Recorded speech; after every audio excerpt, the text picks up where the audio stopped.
ذاکر نحمدہ ونصلی علی رسولہ الکریم اما بعد اعوذ باللہ من الشیطان الرجیم بسم اللہ الرحمن الرحیم رب اشرح لی صدری ویسر لی امری واحلل عقدۃ من لسانی یفقہوا قولی۔ سورہ ہود کی آیت نمبر 25 سے شروع کریں گے۔ وَلَقَدْ أَرْسَلْنَا نُوحًا إِلَىٰ قَوْمِهِ۔ اللہ سبحانہ وتعالیٰ فرما رہے ہیں کہ ہم نے بھیجا نوح علیہ السلام کو ان کی قوم کی طرف، اور انہوں نے جا کے کیا پیغام دیا اپنی قوم کو؟ انی لکم نذیر مبین، کہ میں تمہیں خبردار کرنے آیا ہوں کھلم کھلا۔ ایک بڑا خطرہ جو قیامت کا ہے، اللہ کے سامنے پیش ہونے کا، اور یہ کہ زندگی کے بعد جو موت ہے، اس کے بعد کی کامیابی یا ناکامی کے بارے میں تمہیں بتانے آیا۔ اور کیا دعوت کیا دی؟ اللہ تعبدوا الا اللہ، کہ ایک اللہ کے سوا کسی کی بندگی نہیں ہوگی، کسی کی عبادت نہیں ہوگی، کسی سے حاجت نہیں، کسی کے سامنے پیش نہیں کی جائے گی۔ کوئی خزانوں کا مالک نہیں ہے، کوئی خزانے کیا خود اپنی جان کے لیے بھی کسی چیز کا اختیار نہیں رکھتا۔ کسی کو خزانے کیا بخشے گا؟ کسی کے پاس فریاد کوئی سننے والا نہیں ہے، وہ تو اپنی فریاد جس سے ہم سمجھ رہے ہیں کہ وہ فریادیں سننے والا ہے، وہ تو خود اللہ کے سامنے فریاد رکھنے والے ہیں۔ کسی کے پاس عطا کرنے کے لیے کچھ نہیں، وہ تو خود اللہ کے منگتے ہیں۔ اللہ تعبدوا الا اللہ، کہ اللہ کے علاوہ کسی ایک کی بھی بندگی نہیں کی جائے گی۔ انی اخاف علیکم عذاب یوم علیم، میں تمہارے بارے میں دردناک عذاب کے بارے میں ڈرتا ہوں، اس دن جس دن بڑا دردناک عذاب دیا جائے گا، اس دن کے بارے میں تو میں خبردار بھی کر رہا ہوں اور اس کا خوف بھی رکھتا ہوں۔ رسولوں اور نبیوں کی دعوت کی بنیاد توحید ہوتی ہے، توحید ہی تھی اور آج بھی توحید ہی اصل چیز ہے۔ توحید کی بنیاد صرف یہ ہے کہ ایک اللہ کی عبادت ایک اللہ سے مانگا جائے، حاجت ایک اللہ سے، دعا ایک اللہ سے، عطا کرنے والا ایک اللہ ہی ہے۔ وہ اللہ کی طرف سے خبردار کرنے والے ہوتے ہیں رسول، اور جو مان لے اسے بشارت دے دیتے ہیں، خوشخبریاں سناتے ہیں کہ تم نے مان لی، اب اس طرح تم نے اگر زندگی گزار لی تو تیرے لیے خوشخبریاں ہیں۔ نوح علیہ السلام نے اپنی ذاتی خیر خواہی ظاہر کی کہ انہیں قوم کے انجام کی فکر ہے، اور فرمایا کہ میں تمہارے بارے میں آخرت کے عذاب کا، دردناک عذاب کا خدشہ رکھتا ہوں۔ یہ انبیاء کی رحمت اور شفقت کا پہلو ہے، کیونکہ عذاب کا ذکر ڈرانے کے لیے نہیں بلکہ اصلاح کے لیے ہوتا ہے۔ نبی صلی اللہ علیہ وسلم نے فرمایا کہ اللہ کا بندوں پر حق ہے کہ وہ صرف اسی کی عبادت کرے، اللہ تعبدوا الا اللہ۔ بخاری مسلم کی حدیث کا مفہوم ہے، اور اس کے ساتھ کسی کو شریک نہ کرے۔ اگلی آیت وقال الملأ الذین کفروا، آپ سردار کٹھے ہو گئے سارے۔ جب یہ دعوت ہوتی ہے تو سارا فساد، سارا شرک، سارے مشرک کٹھے ہو جاتے ہیں، سارے جن کی لگتا ہے کہ ہمارے بزنس پر ضد پڑے گی اگر ہم اسلام کی طرف آئے، یا ہماری معیشت یا ہمارے جو ہم نے دستور بنائے ان پر ضد آئے گی، تو وہ سب کے سب کٹھے ہو جاتے ہیں۔ سب کٹھے ہو گئے۔ من قوم ہی، اس کی قوم میں سے، کہنے لگے ما نراک الا بشرا، کہ نہیں دیکھتے کہ آپ کو ایک ہم بشر ہیں، آپ انسان ہیں، مثلنا، ہمارے جیسے، آپ تو ہمارے جیسے ہی انسان ہیں، تو آپ کی بات کو کیسے مان لیں؟ وما نراک، اور نہیں ہم دیکھتے، اتبعاک الذین ہم اراذلنا، کہ نہیں دیکھتے جو آپ کی پیروی کرنے والے ہیں وہ تو بڑے حقیر لوگ ہیں، مطلب ان کا تو معاشرے میں سٹیٹس ہی کچھ نہیں ہے، نہ مال نہ کچھ، یہ غریب لوگ یہی آپ کی پیروی کرنے والے ہیں، وہ بڑے ہی سر سے نظر والے ہیں، مطلب دور اندیش نہیں ہے۔ وما نری لکم علینا من فضل، اور ہم نہیں دیکھتے کہ کوئی خاص آپ میں کوئی چیز ہے جس پر اللہ نے آپ کو نبی بنا کے بھیج دیا ہے، کوئی آپ ہم سے کوئی مختلف تو ہے نہیں، وہی چار دونوں ہاتھ ہیں، وہی دونوں پاؤں ہیں، 10 انگلیاں، وہی آنکھیں، 2 کان، وہی، تو آپ کو کون سی فضیلت مل گئی؟ کیا آپ کہتے ہیں کہ میں اللہ کی طرف سے رسول بنا کر بھیجا ہوں؟ بل نظنکم کاذبین، بلکہ ہم تو آپ کو سمجھتے ہیں، ہمیں یقین ہے، بلکہ ہم یقین کے طور پر بھی آتا ہے کہ آپ تو جھوٹ بول رہے ہیں، کہ آپ جھوٹوں میں سے ہیں۔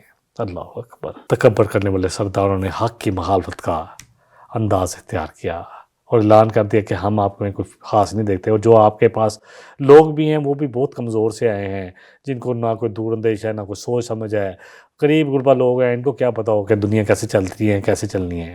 3 اعتراض کیے کہ سب سے پہلے کہ نبی ہمارے جیسا انسان کیسے ہو سکتا ہے، اور یہ کہہ کر انکار کیا گیا رسالت کا۔ ایمان والوں کو دلیل بنایا گیا کہ جن کے پاس نہ سرداریاں تھیں، نہ دنیاوی شان و شوکت، نہ دنیاوی مال، کہا کہ وہ کمزور لوگ اور سادہ لوگ جنہوں نے دین قبول کیا، ان کو اتنی سوچ سمجھ نہیں ہے، انہوں نے آپ کی بات مان لی، ان کو کہاں اتنی سوجھ بوجھ ہے۔ اللہ اکبر۔ جس سے یہ تکبر کرنے والے حقیر سمجھتے تھے، سرسری رائے والے سمجھتے تھے، دور اندیش اور دور بین نہیں سمجھتے تھے، ان کو سماجی طور پر اللہ اکبر کہہ رہے تھے کہ یہ تو کچھ بھی نہیں ہے، یہ تو بڑے کمزور سے لوگ ہیں، ان کو سوچ سمجھ بوجھ گئے جو آپ پر ایمان لے ہیں۔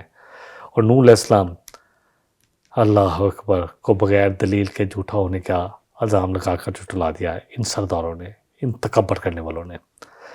کالا یا قومی، نوح علیہ السلام نے کہا کہ اے میری قوم، ارائیتم ان کنتو علی بینۃ من ربی، کیا تم غور و فکر نہیں کرتے؟ سوچ سمجھنے کا دیکھنے والا ہے کہ کیا تم غور و فکر سے نہیں سوچتے یا غور و فکر نہیں کرتے؟ کیا دیکھتے نہیں ہو کہ اگر میں ہوں اپنے رب کی طرف سے بینات پر، واضح دلیل، اور نبوت جو ہے واضح دلیل کے ساتھ ہی ہمیشہ جو بھی پیش کرتا ہے نبی وہ لاتا ہے کہ اگر میں واضح دلیل پر ہوں اپنے رب کی طرف سے، ہاں اللہ اکبر۔ اور حق جو نبوت ہوتی ہے وہ دلیل ہوتی ہے، نبی کا کردار، نبی کا رہن سہن، رسول کا رہن سہن، اس کا ہلاک سب دلیل ہوتا ہے، اور پھر اوپر سے اللہ کی وحی وہ جو باتیں کرتا ہے وہ بھی دلیل ہوتی ہے۔ وَآتَانِي رحمتم من انتہی، اور مجھے رحمت سے نوازا گیا اس کی طرف سے۔ رحمت کیا ہے یہاں پر؟ نبوت سے نوازا گیا اللہ کی طرف سے، وحی اور ہدایت یہ سب اللہ کی رحمت میں آ جاتے ہیں۔ زبردستی یا جبر نہیں، دعوت سے دلیل ہوتی ہے۔ زبردستی میں تمہیں تھوڑا بلا رہا ہوں، میں تو تمہیں دعوت دے رہا ہوں، کیا ہو جس جو میں دعوت دے رہا ہوں اس کے پاس سوچو سمجھو۔ ایمان زبردستی نہیں قبول کروایا جاتا، لیکن ان کا کیا حال تھا؟ آیت کے اگلے سے میں آ رہا ہے، وہ امیت علیکم، اور تمہیں وہ دلیلیں نظر ہی نہیں آ رہی، تم مان نہیں رہے، تم اندھے ہوئے ہو بالکل، تمہاری دنیا کے چشمہ ایسا لگا ہے کہ تمہیں آخرت نظر ہی نہیں آ رہی، اور جس چیز سے میں تمہیں خبردار کر رہا ہوں تمہیں نظر ہی نہیں آ رہا۔ انلزمکموہا، کیا وہ تمہیں زبردستی، تم کہہ رہے ہو وہ غریب غربا جن کو کوئی دور اندیش نہیں ہے، جن کو کھوج سمجھ نہیں ہے، جو فقیر لوگ ہیں جن سے ہم اللہ تعالیٰ معاف کرے ہم ان کو منہ بھی نہیں لگاتے، وہ اسلام لے آئے، تیری بات قبول کر لیا انہوں نے، تو ہم کیسے قبول کر لیں؟ ہم تو بڑے انٹلیکچوئل لوگ ہیں۔ اور کیا تم مجھے کہتے ہو کہ زبردستی تمہیں رحمت سے نواز دے، کہ کہتے ہو کہ کیا اگر کسی کو ہدایت دے تو اللہ ہمیں دیتا، کیا وہ تمہیں زبردستی اپنی رحمت سے نواز دے اللہ؟ وَأَنْتُمْ لَهَا كَارِهُونَ، جبکہ تم آنا نہیں چاہتے اللہ کی رحمت میں۔ کہتے تھے کہ اگر یہ اسلام جو ہے نا، جو دین تو پیش کر رہا ہے، اگر صحیح ہوتا تو ہم سب سے پہلے آئے تھے۔ اللہ کہہ رہے ہیں کہ کیا، اور سندے تھے، کیا زبردستی ان کو ہدایت دی جا سکتی ہے؟ نوح علیہ السلام نے کہا کیا وہ تمہیں زبردستی رحمت سے نواز دے؟ تم اس کی بات نہیں سننا چاہتے اللہ کی۔ وَأَنْتُمْ لَهَا كَارِهُونَ، اور تم اس سے کراہت کر رہے ہو، ناپسند کر رہے ہو جو رسول میں تمہیں دعوت لے کر آیا ہوں تمہارے سامنے اللہ کی۔ اصل بات یہ ہے کہ دین زبردستی کسی کو دین میں نہیں لایا جائے گا، لا اکراہ فی الدین، دین میں زبردستی نہیں ہے، یعنی دین میں لانے میں کوئی زبردستی نہیں ہے۔ ہاں جب کسی نے اسلام قبول کر لیا تو اب اس وقت فرض ہو جائے گی نماز اور روزہ، یہ نہیں ہے۔ لوگ اس آیت کو جو ہے سورہ البقرہ کی آیت ہے جو آیت الکرسی کے بعد آتی ہے، آیت نمبر 255 ہے غالباً یا 256، کہ لا اکراہ فی الدین، اس کو دلیل مانتا ہے کہ دین میں زبردستی نہیں ہے۔ آپ کہتے ہیں نماز پڑھو، ہماری مرضی ہم پڑھے نہ پڑھیں، دین میں جب داخل ہو گئے، دین میں داخل ہونے میں کوئی زبردستی نہیں ہے۔ اب جب آ گئے، جب آپ ایک کلاس میں آ گئے، آپ یونیورسٹی میں تو داخل ہونے میں کوئی زبردستی نہیں ہے کسی کی، یا اسکول میں، لیکن اسکول میں آئے تو اب اس کا ڈسپلن، اس کی پابندی تو ہمیں کرنی ہی پڑے گی، جو اس میں فرائض ہے ان کو ادا کرنا ہی پڑے گا۔ نبی صلی اللہ علیہ وسلم فرمایا کہ دین میں کوئی زبردستی نہیں ہے، لا اکراہ فی الدین۔ قرآن میں بھی اللہ فرما رہے ہیں، اور کہا وَيَا قَوْمِ لَا أَسْأَلُكُمْ عَلَيْهِ مَالًا، مجھے بتاؤ کہ میں نے اس پر تمہارے لیے کوئی اجر یا مال مانگا ہے؟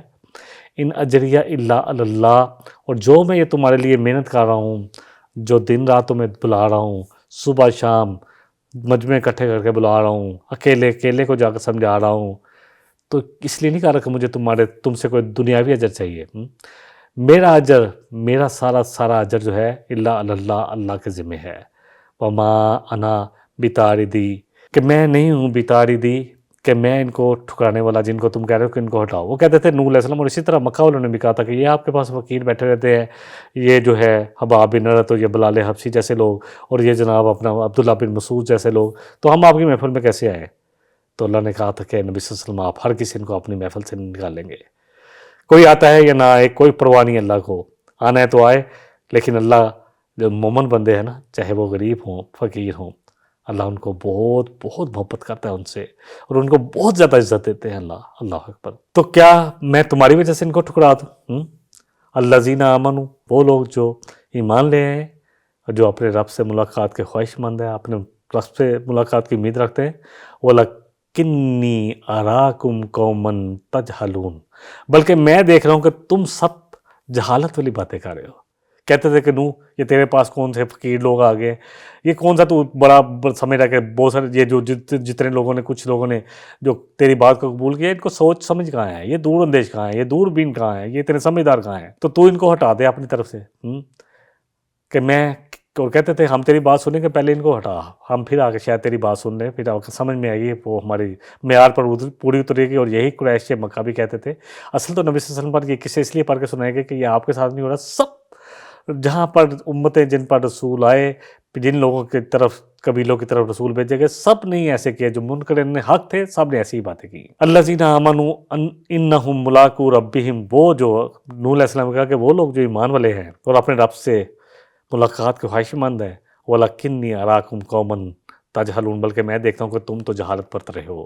وَيَا قَوْمِ مَن يَنصُرُنِي مِنَ اللَّهِ إِن طَرَدتُّهُمْ، کہ اے میری قوم، میرا کون مدد کرے گا، کون مجھے بچائے گا اللہ سے، کون میری اللہ کے خلاف مدد کر سکتا ہے؟ إِن طَرَدتُّهُمْ، اگر میں ان کو اپنے پاس سے ہٹا دوں، دھتکار دوں۔ اللہ اکبر۔ افلا تذکرون، تو کیا تم سوچ سمجھ سے کام نہیں لوگے؟ کیا نصیحت، تذکیر، نصیحت حاصل نہیں کرو گے؟ انبیاء اور رسولوں کی دعوت بے لوث ہوتی ہے، اور وہ دنیاوی مفاد کا طالب نہیں ہوتے، کمزوروں اور مومنوں کا احترام کی تلقین انہوں نے ہر رسول کو کی گئی ہے، اور ایمان والوں کو اپنی محافل سے نکال دینا یہ نبی کی شان کے خلاف ہے۔ نبی کریم صلی اللہ علیہ وسلم نے فرمایا کہ جس نے اللہ کے لیے عاجزی اختیار کی، اللہ اس کو بلند کر دیتا ہے۔ یقین جانے جو بھی اللہ کے لیے عاجزی جو ہے نا اختیار کرتا ہے نا، اور جو یہ جتنے بھی غریب ہیں، اللہ اکبر، ان کے لیے کیا کہا گیا نبی صلی اللہ علیہ وسلم سے؟ وَأَنذِرْ عَشِيرَتَكَ الْأَقْرَبِينَ، کہ نبی صلی اللہ علیہ وسلم آپ خبردار کریں اپنے قریبی رشتہ داروں کو بھی اور سب کو، اور اپنے کندھے جھکا دیں۔ اللہ اکبر۔ یہ وہی الفاظ ہیں جو اللہ سبحانہ وتعالیٰ سورہ بنی اسرائیل میں ماں باپ کے لیے استعمال کریں گے، اپنے ماں باپ کے آگے اپنے کندھے جھکائے رکھو۔ یہاں نبی صلی اللہ علیہ وسلم سے کہا جا رہا ہے کہ ان کو پرتپاک طریقے سے ان کا خیر مقدم کریں، ان کا استقبال کریں، ان کے اپنے کندھے ان کے لیے جھکا دیں۔ اللہ اکبر۔ جو مومن ہیں، جو آپ کی اتباع کرنے والے ہیں، جو آپ کی باتوں کو ماننے والے ہیں۔ سورہ شعراء کی آیت نمبر 215۔ اگلی آیت میں آتا ہے، نوح علیہ السلام نے کہا کہ میں نہیں کہتا وَلَا أَقُولُ لَكُمْ عِنْدِي خَزَائِنُ اللَّهِ، کہ میرے پاس کوئی اللہ کے خزانے ہیں، وَلَا أَعْلَمُ الْغَيْبَ، اور نہ میں یہ کہتا ہوں کہ میں غیب کا جاننے والا ہوں، وَلَا أَقُولُ إِنِّي مَلَكٌ، اور یہ بھی نہیں کہتا کہ میں کوئی فرشتہ ہوں، نہ ہی میں یہ کہتا ہوں، اللہ اکبر، ان لوگوں کے لیے جن کو تمہاری آنکھیں کچھ سمجھتے نہیں، بڑا حقیر سمجھ رہی ہیں، جن کو تم بڑا حقیر دیکھ رہے ہو، لَن يُؤْتِيَهُمُ اللَّهُ خَيْرًا، کہ اللہ ان کو کوئی کبھی خیر نہیں دے گا۔ اللہ اکبر۔ اللہ أَعْلَمُ بِمَا فِي أَنفُسِهِمْ، تو اللہ خوب جانتا ہے جو ان کے اندر ہے، جو چل رہا ہے نا، جو ایمان ہے، اللہ اس کے بارے میں جانتا ہے وہ کس لیے آئے ہیں۔ إِنِّي إِذًا لَّمِنَ الظَّالِمِينَ، اگر میں ان کو اپنے پاس سے ہٹا دوں، ان کو دور کر دوں، تو یقینی بات ہے کہ ضرور میں بھی ہو جاؤں گا ظالموں میں سے۔ اللہ اکبر۔ اگر ایسا کرو، دلوں کا حال صرف اللہ ہی جانتا ہے، کوئی کسی کے ایمان یا انجام کا فیصلہ نہیں کر سکتا۔ سورہ کہف میں بھی اللہ سبحانہ وتعالیٰ نے نبی صلی اللہ علیہ وسلم سے فرمایا، وَاصْبِرْ نَفْسَكَ مَعَ الَّذِينَ يَدْعُونَ رَبَّهُمْ بِالْغَدَاةِ وَالْعَشِيِّ، اے نبی صلی اللہ علیہ وسلم آپ روکے رکھیں ان لوگوں کے ساتھ اپنے آپ کو، انہی لوگوں کو اپنے پاس بٹھائیں جو اللہ کو پکارتے ہیں، جو رب کو پکارتے ہیں صبح اور شام، یریدون وجہہ، جو اللہ کی رضا چاہتے ہیں، وَلَا تَعْدُ عَيْنَاكَ عَنْهُمْ، آپ ہرگز اپنی آنکھیں ان سے نہیں ہٹائیں گے، ترید زینت الحیات الدنیا، ورنہ لوگ یہ سمجھیں گے کہ شاید آپ بھی دنیا کی زینت چاہتے ہیں، وَلَا تُطِعْ مَنْ أَغْفَلْنَا قَلْبَهُ عَنْ ذِكْرِنَا، اور آپ ہرگز اس کی بات نہیں مانیں گے جس کا دل جو ہے، اللہ اکبر، ہمارے ذکر سے غافل ہے، ہماری نصیحت سے غافل ہے، وَاتَّبَعَ هَوَاهُ، اور جو اپنی خواہشات کی پیروی کرنے والا ہے، وَكَانَ أَمْرُهُ فُرُوطًا، اور جس کا جو معاملہ ہے وہ حد سے بڑا ہوا ہے، وَقُلِ الْحَقُّ مِن رَبِّكُمْ، کہیے کہ حق میرے رب کی طرف سے ہے، وَمَنْ شَاءَ فَلْيُؤْمِنْ، جس کا جی چاہے پس وہ ایمان لے، وَمَنْ شَاءَ فَلْيَكْفُرْ، اور جس کا جی چاہے وہ کفر کر دے۔ اب انہوں نے کہا آیت نمبر 32 میں، قَالُوا يَا نُوحُ قَدْ جَادَلْتَنَا وَأَكْثَرْتَ جِدَالَنَا، کہنے لگے کہ اے نوح تو ہم سے جھگڑتے ہی رہتا ہے، ہر وقت جھگڑا، ہر وقت بحث کہ اللہ کی طرف آؤ، یہ چھوڑو، باپ دادا کے طریقے چھوڑو، یہ حرام خوریاں چھوڑو، یہ بتوں کو چھوڑو، یہ سب کچھ چھوڑو، یہ سوا ود یاغوس یہ سب چھوڑو، یہ سب چھوڑو۔ تو ہم سے ہر وقت جھگڑا ہی کرتا رہتا ہے، اور بہت زیادہ جھگڑا کرتا ہے تو کہنے لگے کہ لے آ وہ عذاب جس سے تو ہمیں ڈراتا ہے۔ اللہ اکبر۔ مانگنے والوں نے مانگا تو ہدایت نہیں مانگی، عذاب ہی مانگ لیا۔ قوم نوح کی حق کو سننے کی اکتاہٹ ظاہر ہوتی ہے اس آیت سے۔ کہنے لگے کہ وہ مسلسل دعوت دلیل نصیحت سے تنگ آ چکے ہیں، بڑی ہو گئی، بہت سن لی یہ نصیحتیں خدا کے واسطے اب۔ اللہ اکبر۔ کیونکہ مشرک تھے، اللہ کو مانتے تھے لیکن ساتھ شریک بھی بنا رکھے تھے، اپنے جو برے عمل تھے ان کو چھوڑنا نہیں چاہتے تھے، تو کہتے تھے چھوڑتے ہمیں، چھوڑے رکھا جان چھوڑ ہماری۔ اللہ اکبر۔ اس لیے اب استضاء اور چیلنج پر اتر آئے، تو لے آ پھر عذاب۔ اب مذاق بنانا شروع کر دے، لے آ تو عذاب، کہتا ہے عذاب آئے گا، اتنے سالوں سے سینکڑوں سالوں سے سمجھا رہا ہے عذاب آئے گا، کدھر ہے عذاب، لے آ عذاب۔ اور اللہ اکبر عذاب کا مطالبہ کرنے لگے۔ یہ عذاب کا مطالبہ ایمان کی طلب میں نہیں تھا کہ عذاب کو دیکھ کر ایمان لیں گے، بلکہ ضد، تکبر، اناد، ہٹ درمی کی وجہ سے یہ اور تھا، اور انکار آخرت کی وجہ سے تھا۔ نوح علیہ السلام کا صبر اللہ اکبر طویل عرصے صدیوں پر محیط تھا، طویل عرصے 950 سال دعوت دی، تبلیغ کی، مگر قوم نے اسے جھگڑا کہہ کر رد کر دیا۔ بہت کم لوگ ایمان لائے تھے، 70-80 جو کشتی میں سوار ہوئے۔ جب قوم عذاب کو خود بلانے لگے تو پھر خطرناک مرحلہ شروع ہوتا ہے، تو یہ ہلاکت کے بالکل قریب ہونے کی علامت ہے۔ قال انما یاتیکم بہ اللہ، کہا کہ میں تو عذاب نہیں لا سکتا، نہ میری استطاعت ہے، عذاب تو لانے والا اللہ ہی ہے انشاء، اگر وہ چاہے۔ وما انتم بمعجزین، اور تم اس کو عاجز نہیں کر سکتے۔ مجھے عاجز کر سکتے ہو، اسے نہیں عاجز کر سکتے، مجھے روک سکتے ہو، اس کو نہیں روک سکتے۔ نوح علیہ السلام نے واضح کر دیا کہ عذاب لانا نبی کے اختیار میں نہیں ہوتا، کسی رسول نبی کے اختیار میں نہیں ہوتا، بلکہ مکمل اختیار مطلق اللہ ہی کا ہوتا ہے، اللہ کے اختیار میں ہوتا ہے، اور یہ اللہ کی مشیت پر ہے کہ جب چاہے لے آئے۔ نبی کا کام، رسول کا کام پیغام پہنچانا ہے، عذاب لانا نہیں ہے، یا کسی کو سزا دینا نہیں ہے۔ اللہ سے بچ نکلنا کسی کے لیے ناممکن ہے، انسان کتنی بھی تدبیریں کر لے، کتنی بھی طاقت استعمال کر لے، انکار کر لے، لیکن اللہ کے فیصلے کو نہیں روک سکتا۔ اللہ اکبر۔ نہایت پروکار جواب دیا قوم کے تانوں تشنیع کے بعد، چیلنج کے باوجود۔ نوح علیہ السلام نے نہ اللہ اکبر غصہ دکھلایا، اور نہ ہی ان پر غصہ کیا، اور نہ ہی بد دعا کی، بلکہ حق بات نہایت سکون سے بیان کر دی۔ نبی صلی اللہ علیہ وسلم نے فرمایا، حدیث کا مفہوم ہے کہ تم میں سے کوئی بھی اللہ کے فیصلے سے بچ نہیں سکتا، جس کے لیے اللہ نے جو فیصلہ کیا نا وہ تو وارد ہو کر رہے گا۔ بہرحال ہم سب کو یہ جان لینا چاہیے کہ اللہ کے فیصلے ٹالے نہیں جا سکتے۔ نبی اور دائی کوئی اختیار نہیں رکھتا کہ کسی پر عذاب لے آئیں۔ تکبر انسان کو یہ گمان دلا دیتا ہے کہ وہ بچ نکلے گا، مگر حقیقت اس کے برعکس ہوتی ہے۔ آیت نمبر 34 میں اللہ فرما رہے ہیں، وَلَا يَنْفَعُكُمْ نُصْحِي إِنْ أَرَدتُّ أَنْ أَنْصَحَ لَكُمْ۔ تو کہا نوح علیہ السلام نے کہ کوئی نفع نہیں دے رہی میری نصیحت، جبکہ میں تمہیں نصیحت کر رہا ہوں، کتنے سالوں سے، سینکڑوں سالوں سے نصیحت کر رہا ہوں، جتنا مرضی بھی میں تمہیں نصیحت کر لوں۔ اور اگر اللہ ہی کے ہاں فیصلہ ہو چکا ہے، اور اللہ کے ہاں فیصلہ پہلے دن نہیں ہوتا، بار بار حق سامنے آنے سے چلانے والوں پر ہوتا ہے، ان کے خلاف ہوتا ہے، کہ تمہیں پھر اللہ گمراہ ہی رہنے دے۔ وَرَبُّكُمْ وَإِلَيْهِ تُرْجَعُونَ، تو رب تو وہ تمہارا ہے، اور لوٹنا بھی تم میں اسی کی طرف ہے۔ نوح علیہ السلام خیر خواہی کی انتہا تک پہنچ گئے۔ آپ علیہ السلام نے خیر خواہی کی انتہا کر دی، 950 سال دعوت تبلیغ، دن رات۔ ہم سورہ نوح میں پڑھیں گے، ایک ایک کو سمجھانا، مجمع میں سمجھانا، رات کو دن کو، کسی وقت بھی دعوت کو نہیں چھوڑا، تبلیغ کو نہیں چھوڑا، لیکن قوم نے ان کی دعوت کو جھٹلا دیا۔ بہت کم لوگ ایمان لائے، انہوں نے پوری کوشش کر لی، اب ہدایت یا محرومی، عذاب کا فیصلہ اللہ سے وابستہ کر دیا۔ جب انسان مسلسل حق کو رد کرے، ضد پر اڑ جائے، تکبر پر اڑ جائے، تو اللہ اسے اس کے اپنے اختیار کے نتیجے میں گمراہی پر چھوڑ دیتا ہے، کیونکہ وہ اپنی اس نے اختیاری ہدایت اختیار کرنے کی کوشش نہیں کی بلکہ گمراہی اختیار کرنے کی کوشش کی۔ کوئی بھی دعوت دینے والا ہے اس کی ذمہ داری کیا ہے کہ وہ ابلاغ اور نصیحت، لوگوں کو نصیحت کرے اور پہنچا دے۔ وَإِنَّمَا عَلَيْكَ الْبَلَاغُ وَعَلَيْنَا الْحِسَابُ۔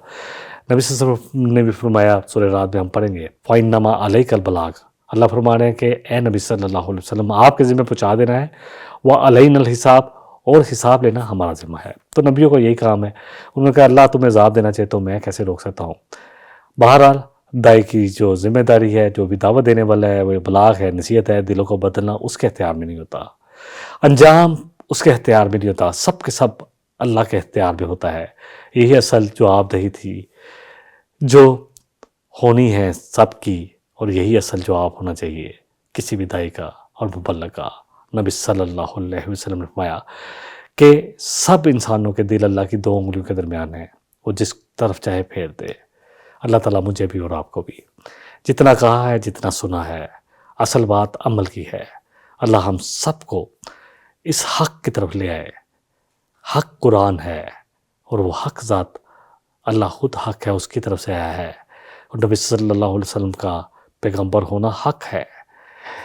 تو حق کی طرف آ جائے، کیونکہ ہم نے اگر قرآن اور سنت کو نہ اپنایا اپنی نجی زندگی میں، اور اس کو قائم کرنے کی کوشش نہ کی اپنی نجی زندگی میں اور ایز اے ہول جہاں تک بھی ہمارا اختیار چلتا ہے، تو پھر اللہ ہم سے ضرور سوال کر سکتا ہے۔ وہ غفور رحیم ہے، جس کو چاہے بخش دے، دلوں کو دیکھنے والا ہے۔ کسی نے کتنی جستجو کی، کوشش کی، اللہ کو درکار ہم سے کوششیں ہیں۔